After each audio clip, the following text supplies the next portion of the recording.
Hello, welcome back here. পুনৰ অন্য ভিডিঅ'ত আপোনালোক সকলোকে স্বাগতম জনাইছো। আজি যেহেতু মই হোমমেড মছলা চিকেন বনাম আৰু যেহেতু ইয়াতে হান্ডি এটা আনিছো দেখিবলৈ পাইছে সেইদিনা বজাৰলৈ যাওঁতে এনেকুৱা বিৰাটি ধুনীয়া মাংস বনোৱা এটা হান্ডি পালো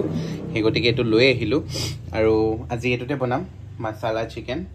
আৰু এফলে দেখিবলৈ পাইছে ইয়াতে চিকেন লৈছো আৰু এফলে প্ৰথমতে মই চিকেনখিনি মেৰিনেট কৰি লম ইয়াতে সেই কাৰণে মই আদা নহৰু আৰু লগতে পিয়াজ গোটেইখিনি মই ইয়াতে দি দিছো পিয়াজ 4টা মান দিলো আৰু লগতে আদা নহৰু দিছো আৰু এফালে সোৱাদ অনুযায়ী নিমখ হালধি দিলো তাৰ পিছতে এফালে দেখিবলৈ পাইছে অকমান জিৰা গুৰি আৰু লগতে ইয়াতে কাশ্মীৰী চিলি পাউডাৰ আৰু একেবাৰে হেকত দিম মই ইয়াতে দেখিবলৈ পাইছে দহি মই আনি পেলাই থৈছিলো এয়াও ইয়াতে দি পেলাই এটা মই খুব ভালকে মিক্স কৰি লম এখিনি আৰু ইয়াতে দেখিবলৈ পাইছে মই চিকেনখিনি ভালকে মেৰিনেট কৰি ললো আধা ঘণ্টা মান মই ফ্ৰিজত থৈ দিছিলো তাৰ পিছতে উলিয়াই আনিলো আৰু এইফালে মই ইয়াতে হান্ডিটোতে মিঠা তেল দি দিছো আৰু তেলখিনি গৰম হৈ গল ইয়াতে এটা মই দি দিম দেখিবলৈ পাইছে ইয়াতে আছে জিৰা আৰু হুকান জলকীয়া লং ডালচেনি ইলাইচি আছে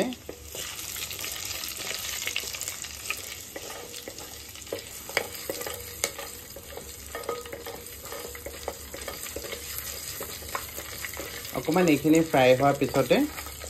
যোনখিনি চিকেন মেৰিনেট কৰি থৈছো সেইখিনি মই দিয়া তাতে দি দিম এফলে দেখিবলৈ পাইছে আপোনালোকে গোটা মছলাখিনি ফ্ৰাই হোৱাৰ লগে লগে মই ইয়াতে যোনখিনি মাংস মেৰিনেট কৰি ৰাখিছিলো সেইখিনি ইয়াতে দি দিছো তাৰ পিছতে মই ইয়াৰ ঢাকনিখন দি পেলাই ইয়াতে ঢাকি ষ্টিমটো অলপ বহাই ৰাখিছো অকমান হিজিবলৈ দিম তাৰ পিছতে যেহেতু মছলা চিকেন বনাইছো সেই কাৰণে অলপটো মছলা দিব লাগিব বলকিতে মছলাটো ৰেডি কৰোঁগে আপোনালোকে দেখিবলৈ পাইছে মছলা ইয়াতে দিবৰ কাৰণে মই যোনটো গামলা আছিলে মাংসখিনি মই মেৰিনেট কৰিছিলো তাতেই দি দিছো এতিয়া মই অলপ মিট মছলা তাৰ পিছতে আপোনালোকে দেখিবলৈ পাইছে ইয়াতে কিচেন কিং মছলা মই ইয়াতে দি দিম অলপ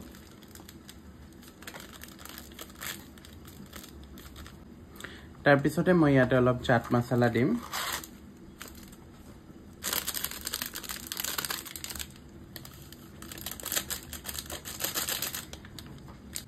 তাৰ পিছতে ইফালে দেখিবলৈ পাইছে কাশ্মীৰী চিলি এটো যেহেতু কালাৰটো হয় তাৰ পিছতে ইফালে আপোনালোকে দেখিবলৈ পাইছে আপোনালোকে চাগে ভাবিছে বিৰিয়ানী মছলা দিছো বুলি হয় আপোনালোকে এবাৰ যেতিয়া চিকেন মছলা বনাব আপোনালোকে এই ডিশখিনি যদি ফলো কৰি পেলাই আপোনালোকে যদি এটো ৰেচিপি আপুনি ৰেডি কৰে ঘৰতে তেনেহলে আপোনালোকে ইয়াৰ সোৱাদটো গম পাব ইয়াতে যেহেতু মই অলপ দি দিছো গৰম পানী এইখিনি এটা খুব ভালদৰে মই মিক্স কৰি লম এটা পেষ্ট বনি গৈছে আপোনালোকে দেখিবলৈ পাইছে এটো সো ফাইনালি মোৰ এফালে চিকেন মছলাৰ কাৰণে মছলাখিনি ৰেডি হৈ গল ওয়াও এফালে দেখিবলৈ পাইছে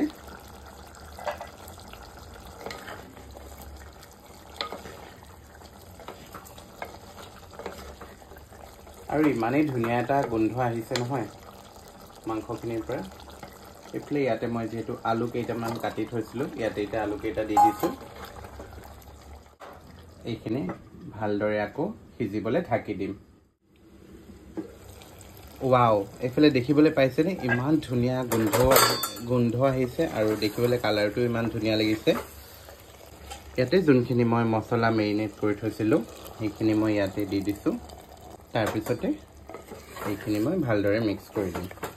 ষ্টিমটো অলপ বহাই দিছো পুনৰ আকৌ ঢাকি পেলাই মই সিজিবলৈ দিম আৰু এইফালে দেখিছে নে ভালকৈ উতলি আছে আৰু ইয়াতে এটা মই দিম কি জানেনে এই আমাৰ ঘৰত স্পেশাল ভূত জলকীয়া আমাৰ ঘৰত যেহেতু কেঁচা জলকীয়া ব্যৱহাৰ কৰা হোৱা নাই এনেকে ভূত জলকীয়া মাই মিক্সিত পিচি পেলাই এনেকে টেমা এটা ভৰাই থৈ দিছে সবজি দিটা দিবলৈ হয় তাৰ পৰাই আমি এনেকৈ সবজি দি দিও আৰু সেই সবজিখিনি খাবলৈ মানে সাংঘাতিক জ্বলা হয় মই মানে আপোনালোকক এই টিপছটো দেখাই দিম আপোনালোকেও এনেকৈ ঘৰতে বনাই পেলাই থ'ব পাৰিব, ফ্ৰিজত থৈ দিব। এণ্ড ফাইনেলি গাইজ আপোনালোকে দেখিবলৈ পাইছে মোৰ মাছালা চিকেন একদম ৰেডি হৈ গৈছে। দেখিবলৈ পাইছে নে ইমান ধুনীয়া কালাৰ আৰু ইমানেই ধুনীয়া স্মেল আহিছে নহয়, আপোনালোকক মানে মই বুজাব পৰা নাই। আৰু এতিয়া একেবাৰে শেষত মই দিম ইয়াতে দেখিবলৈ পাইছেনে কস্তুৰী মেথি অলপমান মই ইয়াতে দি দিছোঁ।